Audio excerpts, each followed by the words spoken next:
বিবি সাহেবা বললেন, খলিফাতুল মুসলিমিন ওমর,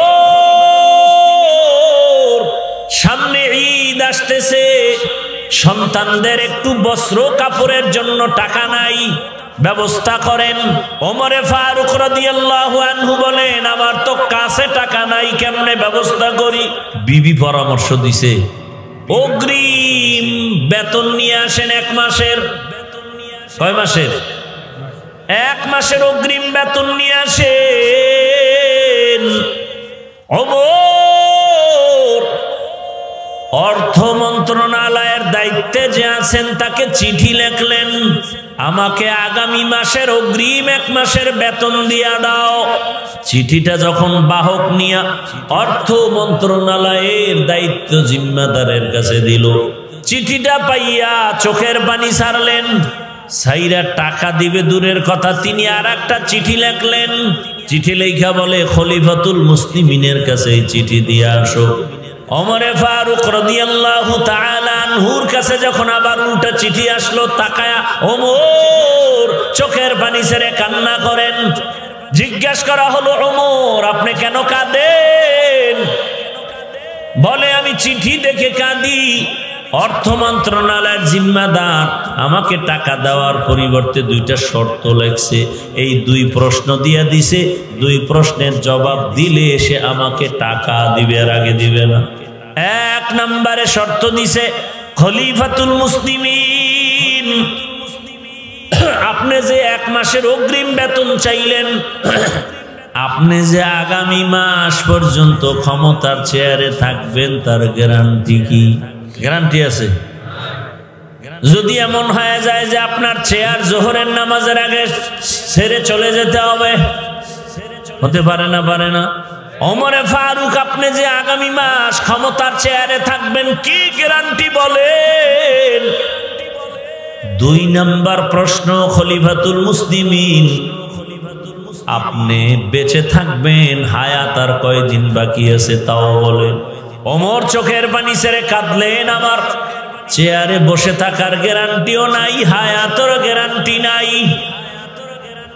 এর নাম তাকওয়া, এর নাম ইনসাফ। রাষ্ট্র ক্ষমতায় আছেন হযরত আবু বকর, বলবো না কষ্ট হইতেছে? রাষ্ট্র পরিচালনা করেন কে বলেন? আবু বকর সিদ্দিক রাদিয়াল্লাহু আনহু। একদিন বিবি সাহেবা বলেন, আমার একটু মিষ্টি খাইতে মনে চায়। কি খাইতে? রাষ্ট্র চালায় কে? আবু বকর। স্ত্রী আবদার করছে, এখানে আর কোনো কথা চলে না, থাকলে দাঁড় করে দেবে।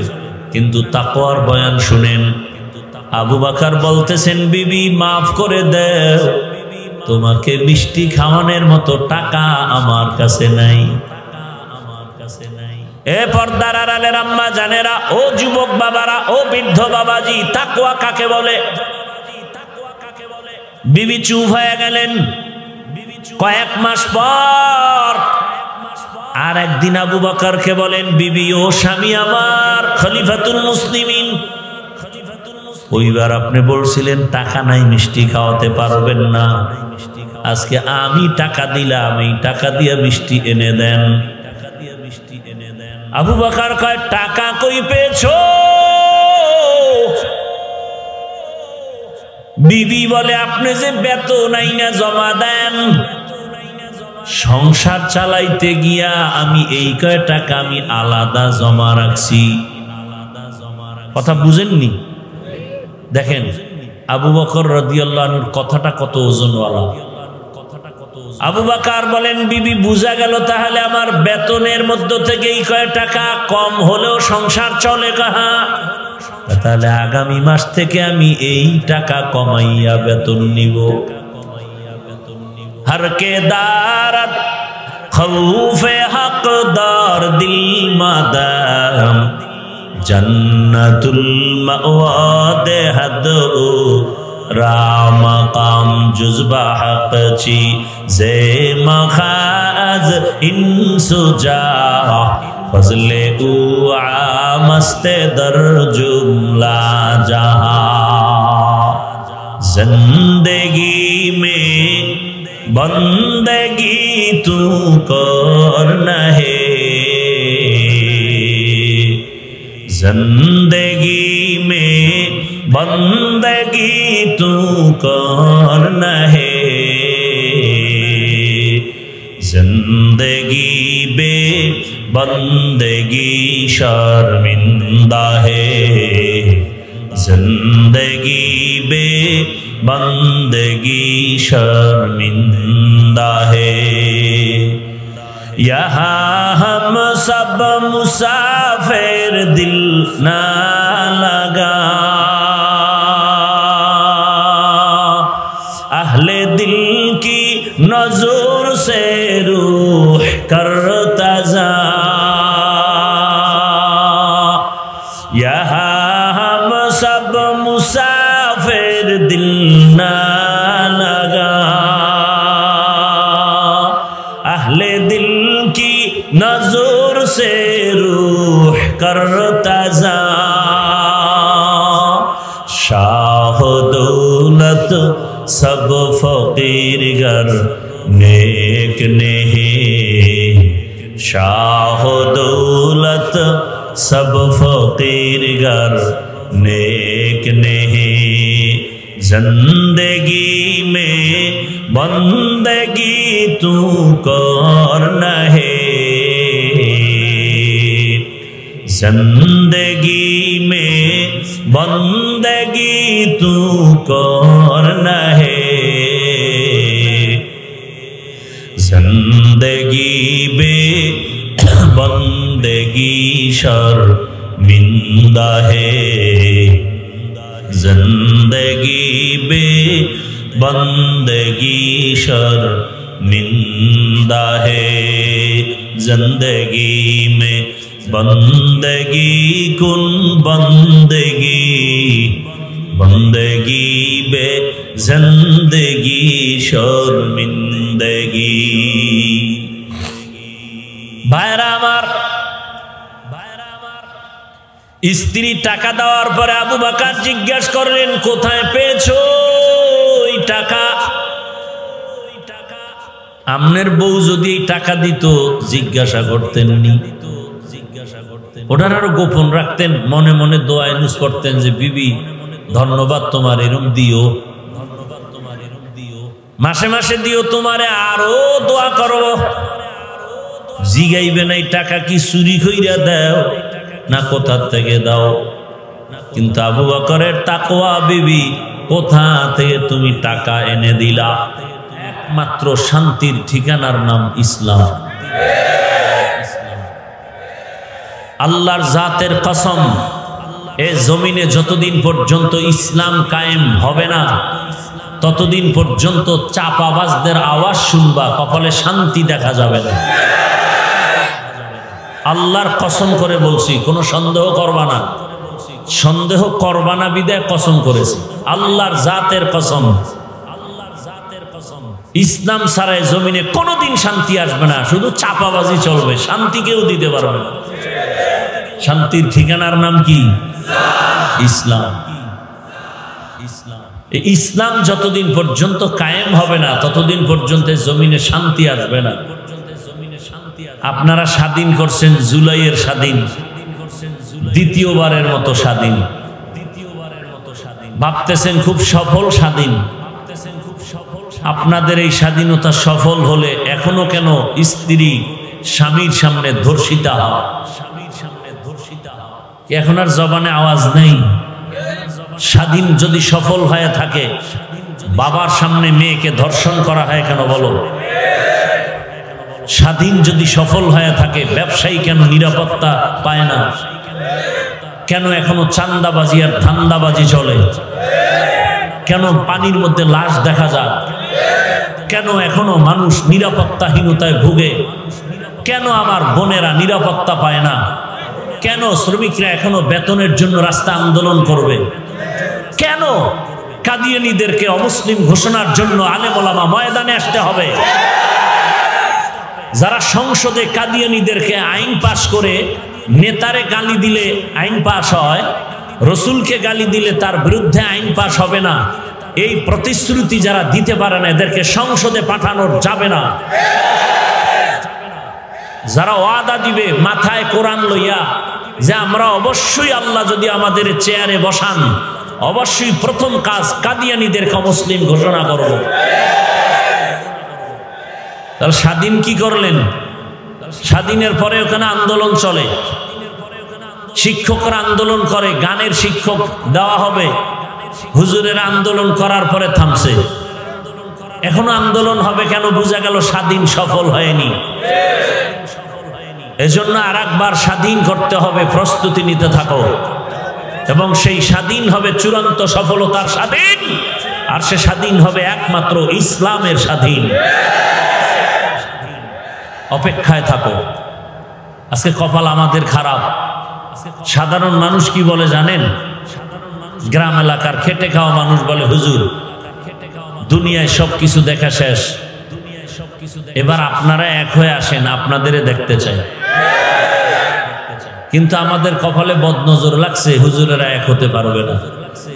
হুজুরেরা এক না হওয়ার উপরে ঐক্যমত হয়েছে যে এক হওয়া যাবে না, আর এর পিছনে বহু টাকা বিলানো হচ্ছে। বেঈমান ইসলামের দুশ্মনেরা চাইতেছে হুজুরেরা যেন এক না হয়। কেন? আজ যদি আমার দেশের শীর্ষ উলামায়ে কেরাম হাতে হাত রেখে ময়দানে একসাথে আসেন, আগামী মাস থেকে দেশ চালাবে উলামায়ে কেরাম। উলামায়ে কেরাম এক ময়দানে আসলে কোন মায়ের সন্তানের ক্ষমতা হবে না আলেমদের চোখের দিয়ে তাকিয়ে কথা বলবে। এজন্য সব বেঈমান নাস্তিক মুনাফিকেরা এক হয়ে গেছে। আলেমরে একসাথে করা যাবে না, তাতে পিছনে কোটি টাকা ঢালা লাগলে ঢালার ব্যবস্থা করো। হুজুরেরা যেন এক হতে না পারে। আমাদের কপাল খারাপ, আর আপনারাও এখানে বসে তাল দেন। কেউ আমারে ভালোবাসতে গিয়ে আরশে আজিমে উঠান, আর আমার বিপক্ষে আপনার মনের উল্টা হলে তারে জাহান্নামের তলদেশে নিয়ে যান ফেসবুকের দ্বারা। আপনিও কি আকাম কম করেননি যে আলেমরা এক না হওয়ার পেছনে? আপনারও তো বহু আকাম চলে। আপনার মতোই বেয়াদবি করার দুঃসাহস আপনাকে কে দিয়েছে? আলেমের বিরুদ্ধে লেখা কে দিয়েছে আপনাকে? আর লেখার দ্বারা ক্ষতি আপনার হচ্ছে, আলেমের কি হচ্ছে? আল্লাহ উলামায়ে কেরামদেরকে এক হওয়ার তৌফিক দান করেন। যদি এক না হয় এখনো সুযোগ আছে, যদি না হয় তো কপালে বহু ফিডে আছে, রেডি থাকেন। আল্লাহ হেদায়েত দান করুন। দুনিয়ার রাষ্ট্রীয়ভাবে কত রাষ্ট্র কাদিয়ানীদেরকে অমুসলিম ঘোষণা করলো, আর আমার দেশটার মধ্যে এত মাওলানা, এত মুফতি, এত মাদ্রাসা, এত মসজিদ, এত তাবলিগ, এত পীর মাশায়েখ, এত মুসলমান, এই দাবিটা আদায় করা যাচ্ছে না শুধু নেফাকি অন্তরওয়ালাদের কারণে। আল্লাহ হেদায়েত দান করুন। রাগ করতেছেন না? এটা কি রাজনীতির প্যান্ডেল? তো রাজনীতির নেতারা কেন বক্তব্য দেয়? ও, আপনার বেলায় কুরু কুরু, আমরা করলে মাকরু। হ্যাঁ, আমরা কোরআনের আইনে রাষ্ট্রের কথা বলবো। 20টা বছর মাদ্রাসায় ডাউলের পানি আটার রুটি খাইয়া জীবন শেষ করে পড়লাম কোরআন হাদিস, দিন রাত অল টাইম কোরআন হাদিস, কোরআন হাদিস, কোরআন হাদিস। কয়টা আয়াত আছে, কয়টা জের আছে, কয়টা জবর আছে, কয়টা নক্তা আছে, কয়টা অক্ষর আছে, কয়টা শব্দ আছে, কয়টা বাক্য আছে, নামাজের আয়াত আছে কয়টা, রোজার আয়াত আছে কয়টা, বিধানের আয়াত আছে কতগুলো, কোন আয়াতের দ্বারা কি ফতোয়া আসছে, কি মাসআলা আসছে, পড়তে পড়তে পড়তে পড়তে পড়তে জীবন শেষ। আর সুদখোরের মতো বেয়াদবা ঈশা যদি বলে বয়ানটা এমন করেন, ওর কানের পর্দাটা গরম করে দেওয়া উচিত। সমস্যাটা কোথায়? শিয়ালের হাতে মুরগি আমানত। কার কাছে? শিয়ালের কাছে মুরগি রাখলে কয়দিন আমানত থাকবে? 3 দিন। হ্যাঁ, শিয়ালের হাতে মুরগি রাখলে যা হয়, মাদ্রাসা মসজিদ আর ধর্মের চাবি সুদখোর, ঘুষখোর, ধর্ষক আর খুনিদের হাতে দিলে তাই হবে। আল্লাহ হেদায়েত দান করুন। এই কথাগুলো যদি আগামী জুমায় কোনো ইমাম সাহেব মসজিদে বলে, কমিটি বলবে 1 মাসের ছুটি, বাড়ি যাইতে না শুনবে পরের জুমা আর এক হুজুর করাইতেছে। সমস্যা কোথায়? শিয়ালের হাতে মুরগি। সমস্যা কোথায়? শিয়ালের হাতে মুরগি।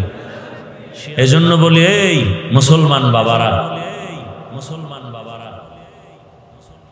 দোষ কি সব অন্যদের না আমাদেরও আছে?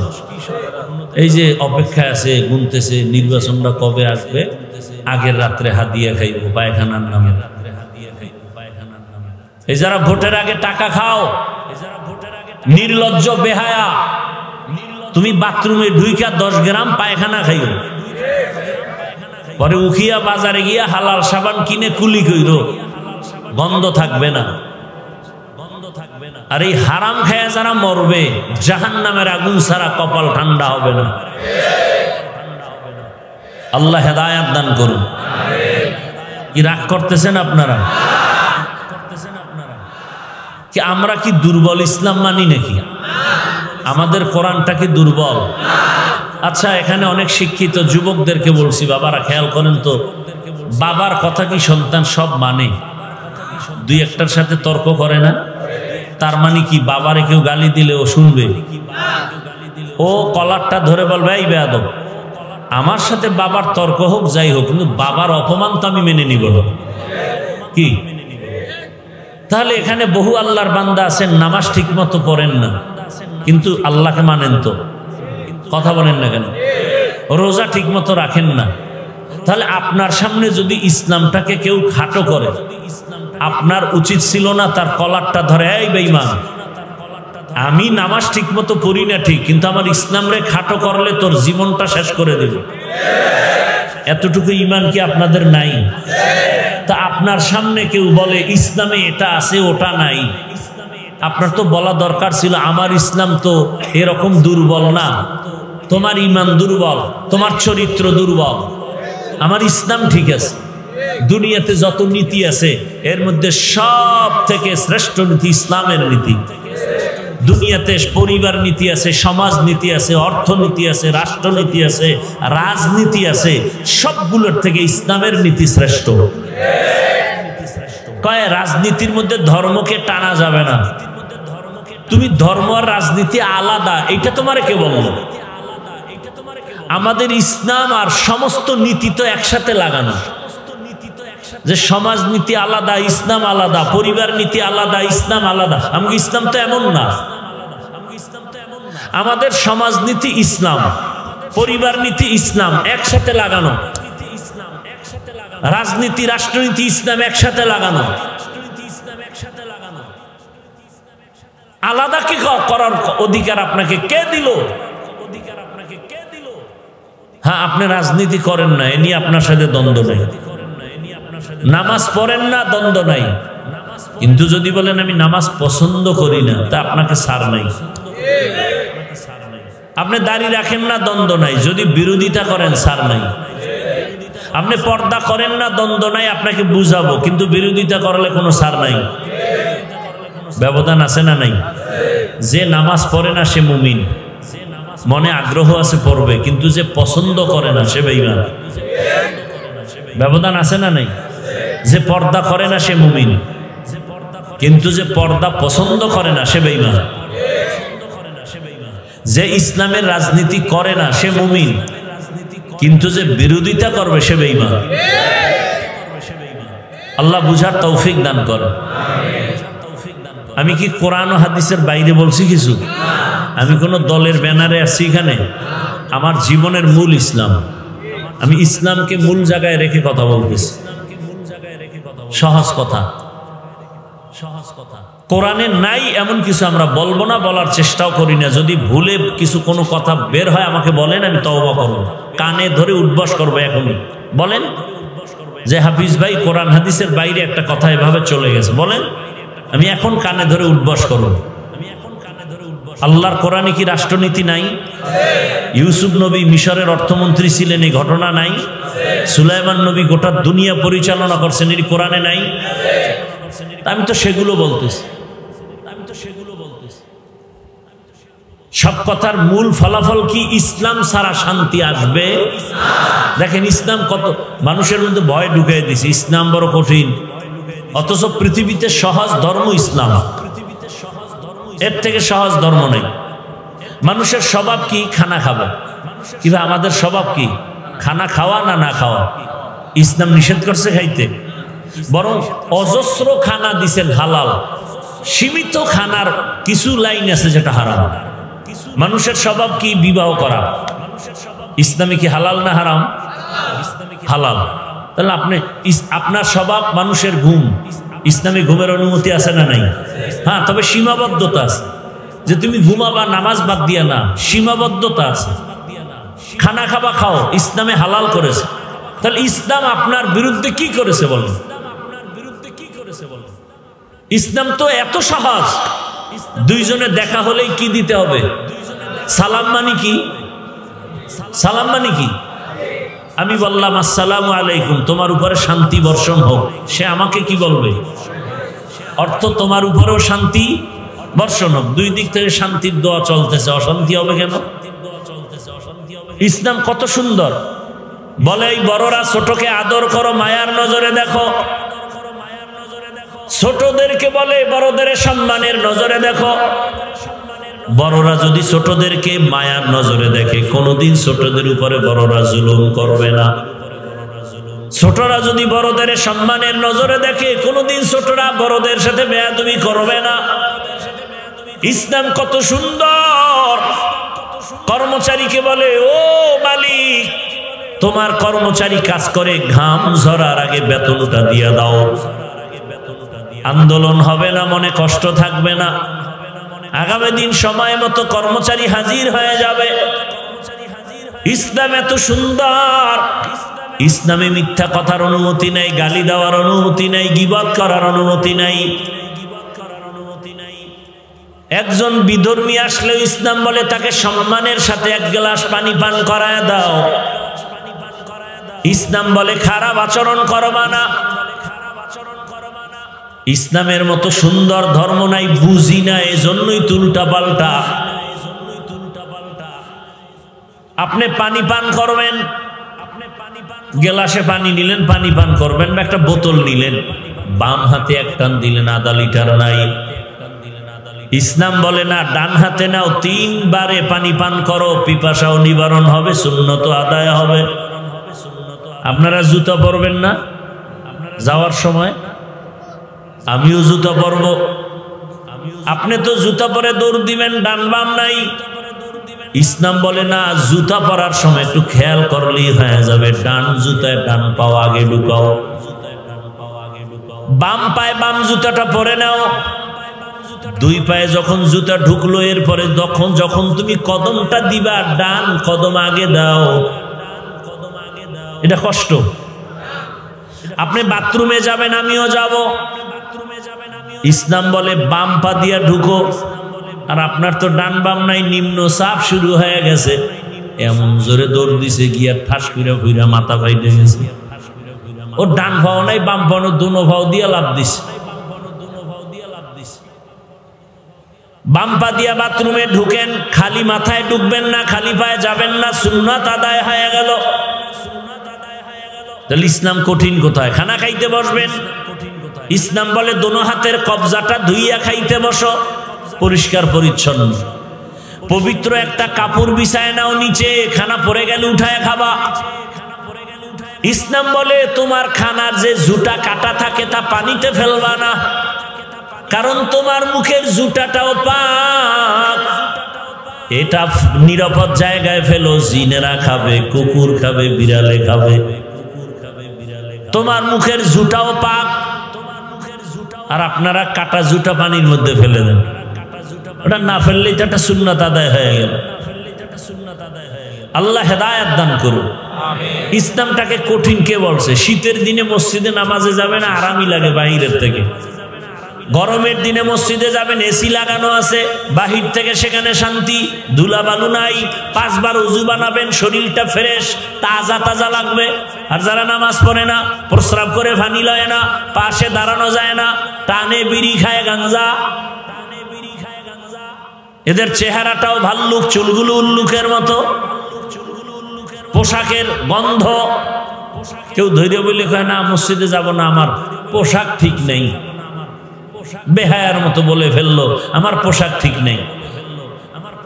তো একজন হুজুরে ধৈর্যই ফেলা, ঠিক না থাকলে এলিয়ে নামাজ পড়া হবে, কারণ আমার শরীর ঠিক নেই। কয় শরীর যেরম আছে এরমই হইব। পরে দেখা যায় বাঁচার উপায় নেই, আমার মনই ঠিক নেই। আল্লাহ হেদায়াত দান করো। জবানটাকে কন্ট্রোল করো।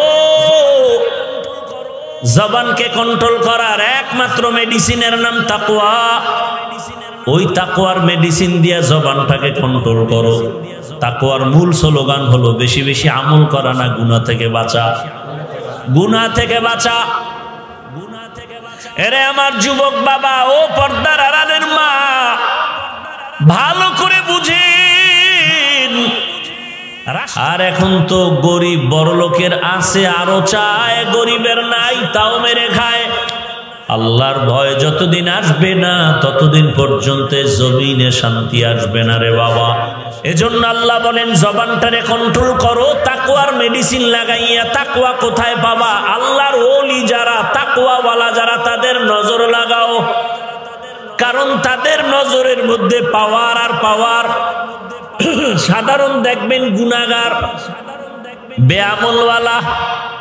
আপনাদের এদিকে দেখবেন কদু, কদু চিনেননি? কদু গাছের মাঝে মাঝে দেখবেন অনেক জায়গায় দেখছি জুতা টানায়। জুতা দেখছেন কোনদিন? কারণ কি? জুতা টানাইলে কদুগুলো অনেক বড় হবে, ফ্রেশ হবে। জানা থাকলে বলেন তো জুতা টানানোর মাকসাদ কি? নজর যেন না লাগে। কার নজর? পিশাবের। কার নজর? এলাকার বড় গাঞ্জাখোর, বেআমলওয়ালা, ওর নজরে কত অ্যাকশন। ও নারিকেল গাছের দিকে তাকায়, কায় সর্বনাশ, এত নারিকেল। পরের বছর নারিকেল নাই, নারিকেলও নাই, গাছও নাই। কেজি টাইনা নিয়ে যায় একদিন দিয়া কপালার দিকে, এত দুধ হয়। 1 মাস পরে দেয় 1.5 কেজিও নাই। একটা গাঞ্জাখোর বেআমলওয়ালার চোখের মধ্যে যদি এত রিয়াকশন আর পাওয়ার, আল্লাহর যেই বান্দা সারা রাত জিকির করে, তেলাওয়াত করে, গুনাহ করে না, তাকওয়ার উপরে চলে, তাহাজ্জুদ পড়ে, ওই বান্দার নজরের মধ্যে কেন পাওয়ার হবে না? ওই আল্লাহর ওলির নজরে কেন পাওয়ার হবে না? এরে আমার আল্লাহর গোলাম, জবানটারে কন্ট্রোল করিও। বলে তো কন্ট্রোল করার জন্য আমার দৃষ্টিকোণ থেকে কয়েকটা থিওরি আপনাদের দিয়া বয়ান শেষ করব। কয়েকটা গুনাহ ছাড়েন আর নেক আমল চালু করেন জবানে। যদি জিহ্বাটারে ব্যস্ত রাখতে পারেন তাহলে গুনাহ কম হবে। 1 নাম্বার, জবানে কয়েকটা গুনাহ থেকে বাঁচার নিয়ত করেন। 1 নম্বরে জবানের দ্বারা মিথ্যা বলবো না। কি বলবো না? মিথ্যা কথা বলবো না। কারণ মিথ্যা মানুষকে ধ্বংস করে মরার আগেই। বিস্তারিত আলোচনা করব না। 2, জবানের দ্বারা কোনো গালি দিব না। গালি দেওয়া হালাল না হারাম? খবরদার, জবানের দ্বারা গালি দিবেন না। ছেলেরেও না, মেয়েকেও না, স্ত্রীকেও না, আপনজন কাউকে না, বাইরেরটা তো না। ওই 3 নাম্বার, জবানের দ্বারা কারো গীবত করবেন না। এই 3টা গুনাহ ছাইরা আবার 3টা নেক চালু করেন, দেখবেন জিহ্বা ব্যস্ত হয়ে গেলে গুনাহ কম হবে। 3টা গুনাহ ছাইরা এবার নেকও চালু করতে হবে। 1 নম্বরে জবানে কোরআনের তেলাওয়াত। কি ভাই? সোজা জবাব দিবে তো পারি না। আচ্ছা, আমার দ্বারা জবাব দিলেন পারি না, বাস না। আল্লাহর কাছে পারি না বলে তো নাজাত পাবেন না। শিখলি না কেন? এবার আমি আপনাকে একটু বুঝাবার জন্য বলি, আপনি কি আলহামদু সূরা পারেন না? কুল হুয়াল্লাহ সূরা পারেন না? ইন্না আতাইনা পারেন না? তাহলে এগুলো পড়েন। দৈনিক 41 বার ইন্না আতাইনা সূরা পড়েন, আগে 11 বার দরুদ, পরে 11 বার দরুদ। প্রথমে 5 বার দরুদ পরে 50 বার কুল হুয়াল্লাহ সূরাটা পড়বেন, আবার 5 বার দরুদ পড়েন। তবে আমলের একটা তরিকা হলো সব সময় চালু রাখতে হবে, আজ করবেন কাল করবেন না, বরকত হবে না। যেমন ঔষধ, আপনি যদি ডোজ পুরা না করেন কাজ হবে না। আজকে খাইলেন, কালকে না খাই পরশু খাইলেন, হবে না, লাগাতার। এরপরে মা বোনদেরকে সহ বলে দেই, কমপক্ষে প্রতিদিন 5 ওয়াক্ত নামাজের পরে 5টা সূরার আমল করেন। ফজরের নামাজের পরে সূরা ইয়াসিনের আমল করেন, যোহরের নামাজের পরে সূরা ফাতিহা বা সূরা আর রহমান, আসরের নামাজের পরে সূরা নাবা, আম্মা ইয়াতাসাআলুন আনিন নাবাইল আযীম, মাগরিবের পরে সূরা ওয়াকিআ। আল্লাহর উপরে ভরসা করে বলছি, যদি কেউ মাগরিবের পরে সূরা ওয়াকিআর আমল চালু রাখে, ওই বান্দা মরণ পর্যন্ত রিজিকে কষ্ট পাবে না। কোন সূরা, কোন সময়? ইযা ওয়াকাতিল ওয়াকিআ লাইসা লিওয়াকাতিহা কাযিবা খাফিজাতুর রাফিআ ইযা রুজ্জাতিল আরদু রাজ্জা ওয়া বুসাতিল জিবালু বাসসা ফাকানাত হাবাআম মুনবাসসা। এশার নামাজের পরে সূরা মুলক, তাবারাকাল্লাযী বিয়াদিহিল মুলক ওয়া হুয়া আলা কুল্লি শাইইন কাদির। কমপক্ষে 5টা সূরা তেলাওয়াত করেন। যেই ঘরে আল্লাহর কোরআনের তেলাওয়াত চলবে 24 ঘন্টা ফেরেশতারা তার ঘর পাহারা দিবেন। ও পর্দার আড়ালের আম্মা জানেরা, 1 নম্বরে জবানে তেলাওয়াত চালু রাখেন। ফজরের নামাজ যারা পড়বেন সুন্নাত পড়িয়া ফরজ নামাজের আগে, এই মানবেন না হুদা কইতেছি, ফজরের সুন্নাত পড়িয়া ফরজ নামাজের আগে একটা জগ, এটার কি কয়, জগে বা গ্লাসে বা বোতলে পানি নিবেন, 11 বার দরুদ শরীফ পড়বেন। এরপরে ধরে ধরে গুনে গুনে 41 বার বিসমিল্লাহ সহ আলহামদু সূরা পড়ে আবার 11 বার দরুদ শরীফ পড়ে পানির মধ্যে ফু দিবেন, আর বাসায় সবাই ওই পানি পান করবেন। পৃথিবীতে সূরা ফাতিহার মতো ঔষধ আর জমিনে নাই। ফজরের সুন্নাত আর ফরজের মাঝখানে 11 বার দরুদ শরীফ, 41 বার আলহামদু সূরা, আবার 11 বার দরুদ শরীফ পড়ে পানির মধ্যে ফু দিয়া সারাদিন ওই পানি ঘরের সবাই পান করেন ইয়াকিনের সাথে। ফলাফল আসে না কেন? ইয়াকিন নাই এই জন্য। এবার হাঁটতেছেন, চলতেছেন, তেলাওয়াত করতে থাকেন, কারণ অক্ষর পড়লেই তো সওয়াব। 2 নম্বরে জবানের দ্বারা আরেকটা আমল করবেন, আল্লাহর নামের জিকির। কার জিকির? সব সময় জিকির করবেন, লা ইলাহা ইল্লাল্লাহ। এই জিকির সব থেকে দামি। এর সাথে আরো যদি আপনি মিলাই থাকেন, সুবহানাল্লাহর জিকির করেন, তাসবিহ পড়েন, আলহামদুলিল্লাহর তাসবিহ পড়েন, আল্লাহু আকবারের তাসবিহ পড়েন, প্রত্যেক নামাজের পরে সালাম ফিরাইয়া 33 বার সুবহানাল্লাহ, 33 বার আলহামদুলিল্লাহ, 34 বার আল্লাহু আকবার। এই আমলটা ডান হাতের আঙ্গুলের কর গুনে গুনে গুনে গুনে পড়বেন। দেখবেন আপনার ভাগ্যের চাকা খুলে যাবে ইনশাআল্লাহ। তাহলে 1 নম্বরে কোরআনের তেলাওয়াত, দ্বিতীয় হলো আল্লাহর নামের জিকির, 3 নম্বরে হাঁটতে চলতে উঠতে বসতে রাসূলের উপরে দরুদ।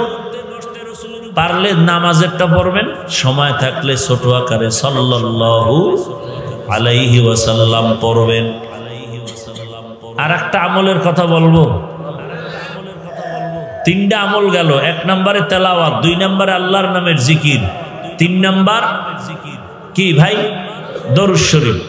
4 নম্বর একটা আমল, এখানে যারা কোটি কোটি টাকা ঋণ হয়ে আছেন, আল্লাহর উপরে ভরসা করে বলি সব ঋণ আদায় হয়ে যাবে, আপনার এই আমলটা করুন। সে আমলটা সবার সহজ একটা আমল, ইস্তেগফারের আমল। কিসের আমল? আস্তাগফিরুল্লাহাল আযীম, আস্তাগফিরুল্লাহাল আযীম, আস্তাগফিরুল্লাহাল আযীম। ওলামায়ে কেরাম লেখেন কমপক্ষে প্রতিদিন 300 বার ইস্তেগফারের আমল করেন, 300 বার দরুদ শরীফের আমল করেন। মিয়া সম্মানের জন্য মানুষের পিছে ঘুরেন, দুনিয়া আপনার পেছনে ঘুরবে, এই আমলটা করেন। নির্জনে বসে 300 বার তাসবিহ হাতে নিয়ে দরুদ পড়েন, 300 বার ইস্তেগফার পড়েন, ইনশাআল্লাহ গোটা দুনিয়া আপনার পাগল হয়ে যাবে। আপনি মানুষের পিছনে ঘুরবেন কেন? টাকার পেছনে ঘুরবেন কেন? দুনিয়ার সব আপনার পেছনে ঘুরবে। আপনি ইয়াকিনের সাথে পড়েন যে আমার মৃত্যু হয়ে গেল, হুশ থাকতে আমি আমল ছাড়ব না। 300 বার দরুদ, 300 বার ইস্তেগফার, আমলটা প্রতিদিন চালু রাখেন, ওযু সহকারে পড়েন। দেখেন আপনার সম্মানের দরজা কি পরিমাণ বাড়ে। আপনি করবেন না, সেই ইয়াকিন নাই তো হবে কিভাবে? জবান হেফাজতের জন্য 3টা গুনাহ ছাড়ার কথা বললাম। 1, মিথ্যা বলা যাবে না, 2, গালি দেওয়া যাবে না, 3, গীবত করা যাবে না। উল্টা 3-4টা আমল চালু রাখবেন, গুনাহ কম হবে। 1 নম্বরে আল্লাহর কোরআনের তেলাওয়াত, 2 আল্লাহর নামের জিকির, 3 নম্বরে 300 বার দরুদের আমল, 4 নম্বর 300 বার ইস্তেগফারের আমল। ও আমার যুবক, সম্মান দেওয়ার মালিক আল্লাহ, সে আল্লাহকে আপন বানায় চলো। কোন সার্টিফিকেট লাগবে না, কিচ্ছু লাগবে না। গোবরের ভেতরে পদ্ম ফুল ফুটায় দিবেন কে? আমার আল্লাহ দিবে। যুবক বাবা, তুমি ডাক্তার হলেও সম্মান, ইঞ্জিনিয়ার হলেও সম্মান, প্রফেসর হলেও সম্মান, ওসি হলেও সম্মান, ডিসিএসপি হলেও সম্মান, যদি তুমি আমার আল্লাহর হুকুম মতো নবীর আদর্শ মেনে চলো। ডাক্তার হলে সম্মান নাই? ডাক্তার জাকির নায়েকের এত সুনাম কেন? সে হোমিওপ্যাথিক ডাক্তার। কে জানতো তার বাবাকে, কে তার মা, কে তারে পালন করলো, কই তার বাড়ি, কি তার ডিগ্রি? আজকে সারা দুনিয়ার মানুষ তার মহাব্বতে বিভোর হয়ে আছে। একজন মাত্র ডাক্তার, হোমিওপ্যাথিক ডাক্তার, এত সুনাম। আর আমগো বাংলাদেশের এক ডাক্তার জুতার বাড়ি খেয়ে পালাইছে, মরার পরও লাশটায় জমিনে আসবে নিশ্চয়তা নাই। তাসলিমা নাসরিন। কারণটা কি?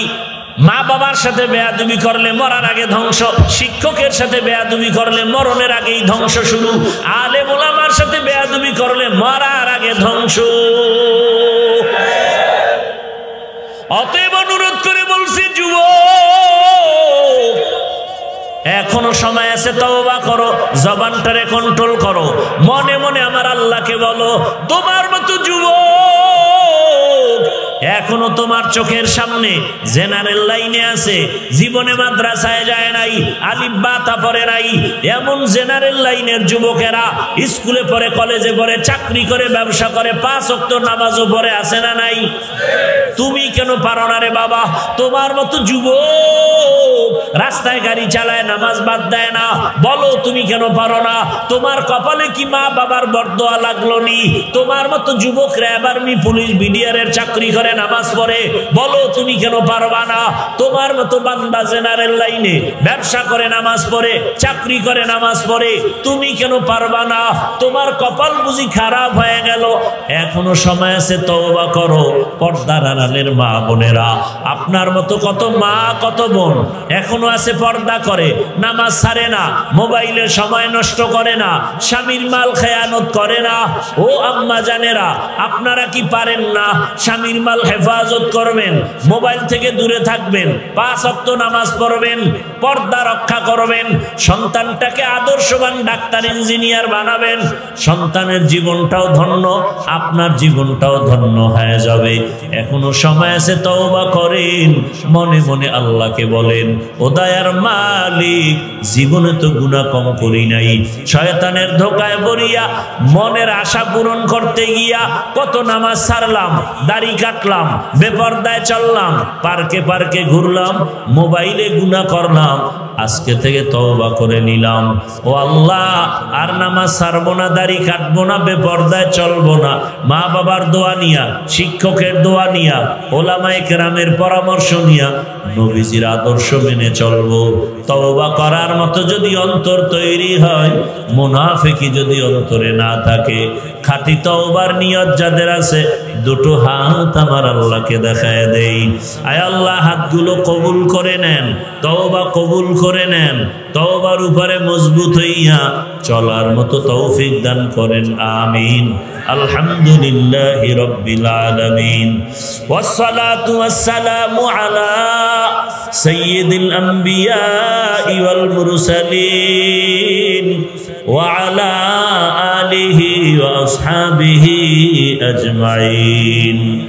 ইয়া আরহামার রাহিমিন, ইয়া আরহামার রাহিমিন, ইয়া আরহামার রাহিমিন। রব্বিরহামহুমা কামা রব্বায়ানি সগীরা।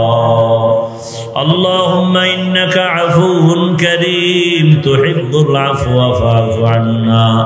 اللهم إنا نسألك رضاك والجنة ونعوذ بك من سخطك والنار. اللهم إنا نعوذ بك من البرص والجنون والجذام وسيء الأسقام. اللهم ارحمني بترك المعاصي.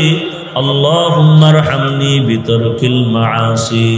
اللهم ارحمني بترك المعاصي. ও দয়ার মালিক, কুদরতের নজর দিয়া তাকায় দেখেন কত উলামায়ে কেরাম, মুরব্বী, হাজী সাহেব, ব্যবসায়ী, চাকরিজীবী, আমার কলিজার যুবক ছাত্র বাবারা, পর্দার আড়ালের কত মা বোনের আপনার দরওয়াজায় হাজির। তওবার নিয়তে হাত তুলেছি, আর গুনাহ করব না রে আল্লাহ। আয় আল্লাহ, মেহেরবানি করে আমাদের মাফ করে দেন। আয় আল্লাহ, আমাদের তওবা কবুল করে নেন, বাংলাদেশ শান্তির দেশ বানায় দেন। আয় আল্লাহ, মাহফিল কবুল করে নেন, আয়োজনকারী, সহযোগিতাকারী, দান